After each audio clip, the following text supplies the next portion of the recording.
घटनेबद्दल काय ग्रामस्थ म्हणून प्रतिक्रिया आपल्या? अहो महाराज, आता असा विषय झालाय का लोक आपण जन्म द्यायचा पोरांना लहान पोर वाघाच्या तोंडात नेऊन द्यायचे का काय?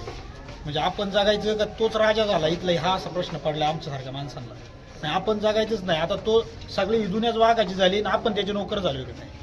आणि सगळे लोक म्हणतात घ्या शांततेने. अहो शांततेने घेऊन काय करणार? माणसं रोज मारायला लागली. महिना झाला एक वाघ शूट केला म्हणतात तुम्ही, आणि मग आज हा वाघ दुसरा कुठून आला?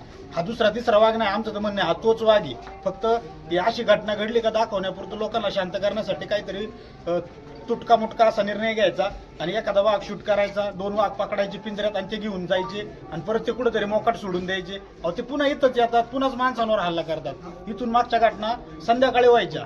आज दिवसाढवळ्या जर 11-12 वाजता जर अशा घटना व्हायला लागल्या, माणसाने शेतात काम करायचंच का नाही? आज तुम्ही सांगा, आम्ही सगळे गावात आहेत, आज आमचे कुटुंब शेतात घरी काम करतायत.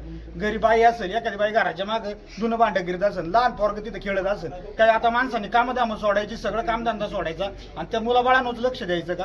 आज लहान मुलं होच काय, मोठ्या माणसांना पण ही वेळ येणार आहे. शेतामध्ये एका माणसाने शेतात कामाला जायचं कसं?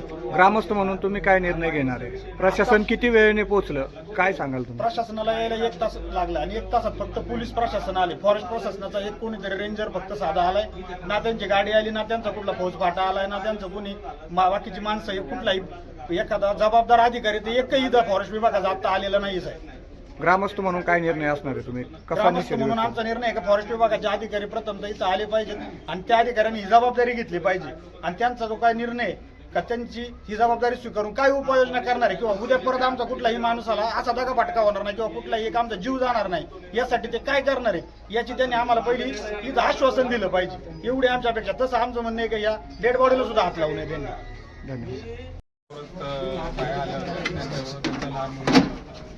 खेळता तो बांधावर बसला. आम्ही कांदे काढत होतो आणि बायांना ताण लागले म्हणून त्यांच्या मुलीने पाणी आणून दिलं. ते पाणी पित होते उभं राहून. तेवढ्याच बिबट्याने मागून हल्ला करून बाळाला धरलं आणि ओढलं.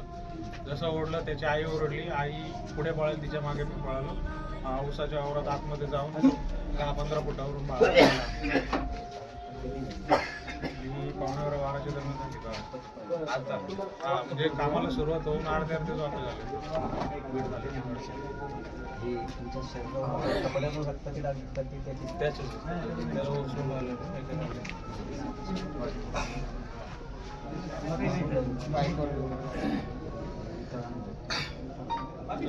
वाचण्यासारखी परिस्थिती होती. हा 10 दाग फुटले होते. दोन्ही बाजूने 10 डाग दिसतात. ते त्याच्यातून रक्त वाहून गेलं. ते लहान मुलं असल्यामुळे काय जास्त हे कांदे काढण्यासाठी आले होते आपल्याला. नाही सांगता येणार.